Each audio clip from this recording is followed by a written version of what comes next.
Everyone, welcome to my channel. आज हम लोग डिस्कस करने वाले हैं पावर इलेक्ट्रॉनिक्स के बारे में। Why power electronics is so popular and why it is important for an electrical engineer to study. Before jumping into the subject, let's discuss the power scenario in India. In India, the maximum power is generated through fossil fuels, which is around 80 to 85%. If we talk about the nuclear fuel, it is roughly around 4 to 5%, and the rest is renewable sources. If we take 100% of fuel, then only 35 to 40% is being converted into electricity.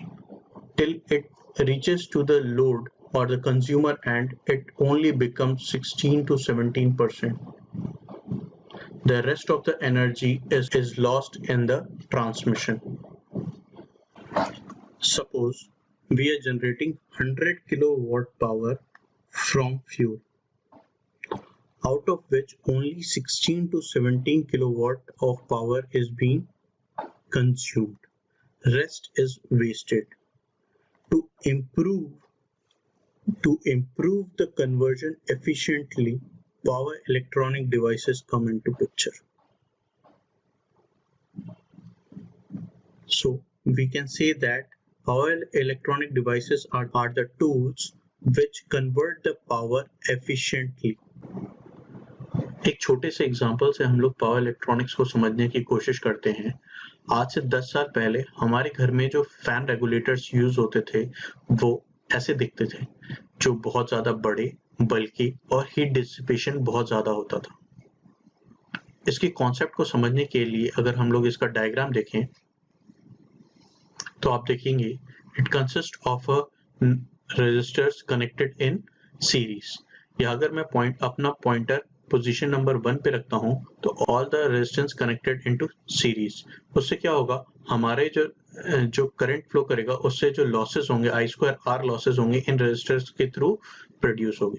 जब मैं position 5 पे रखूंगा अपने pointer को तो all the resistances are cut off, और उसकी वजह से क्या होगा, हमारा करंट इंक्रीज करेगा और हमारा फैन तेज घूमेगा। लेकिन जब मैं पोजीशन 1 पे रखूंगा तो सारे रेजिस्टेंस सीरीज में आ जाएंगे और इनके थ्रू जो हीट डिसिपेशन होगा, आई स्क्वायर आर लॉसेस, उससे हीट जनरेट होगी।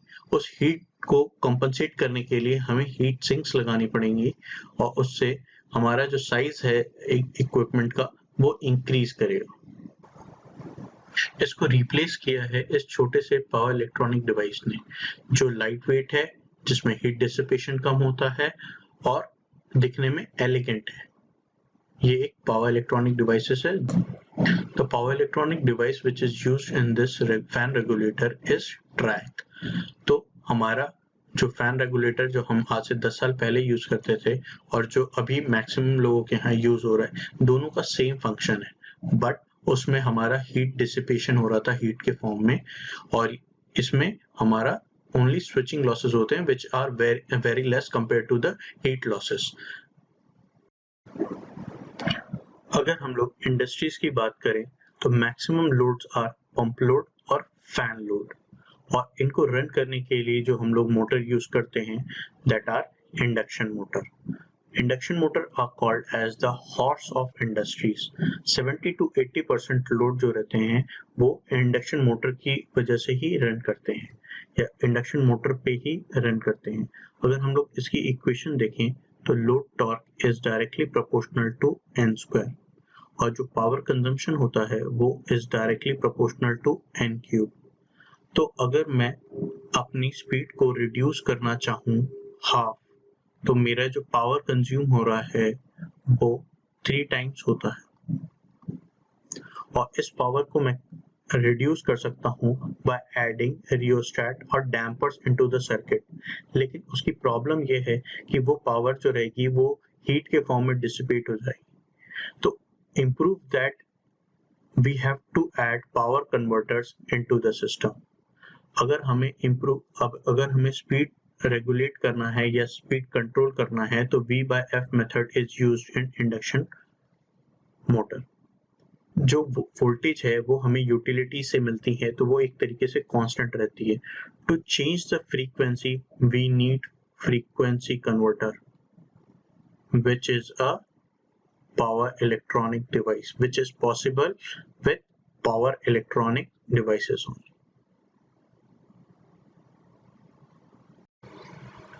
DC motor की बात करते हैं।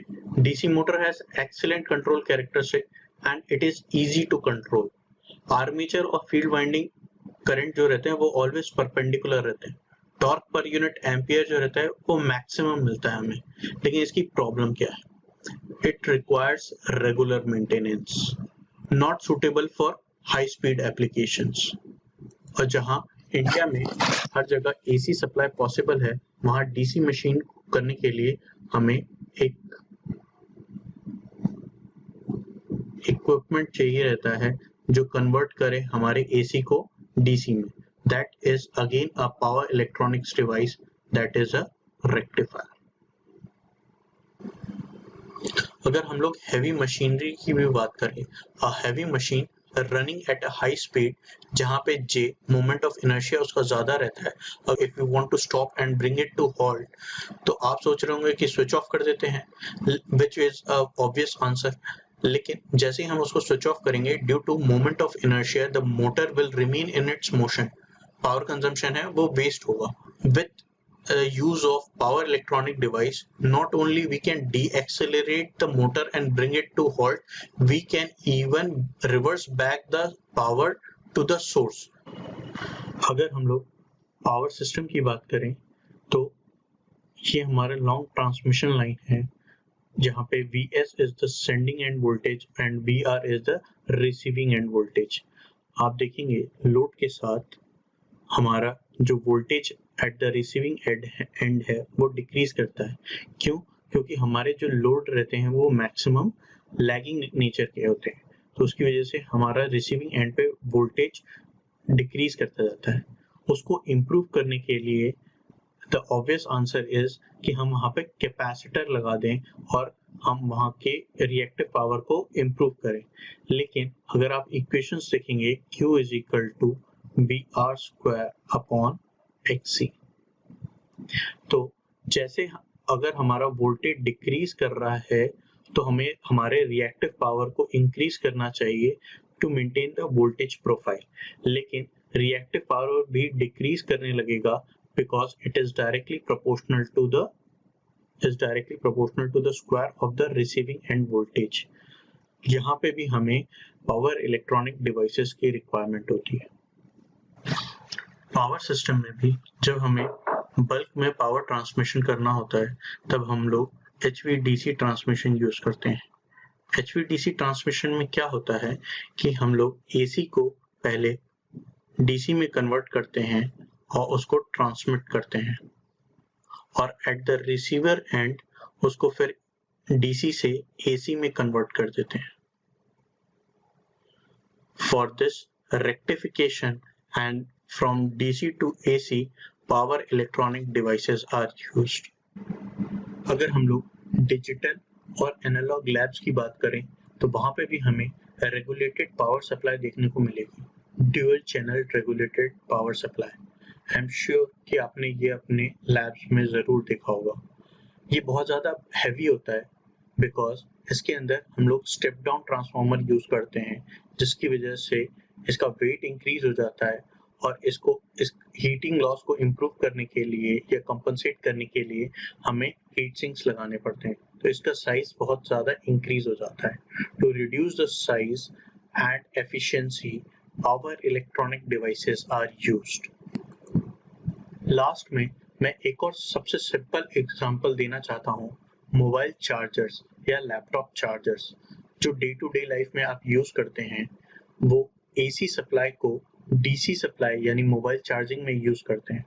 आपने आज से 2-3 साल पहले देखा होगा 5 वॉट या 10 वॉट का चार्जर आता था, लेकिन अब due to power electronic devices it is possible to make charger up to 55 what.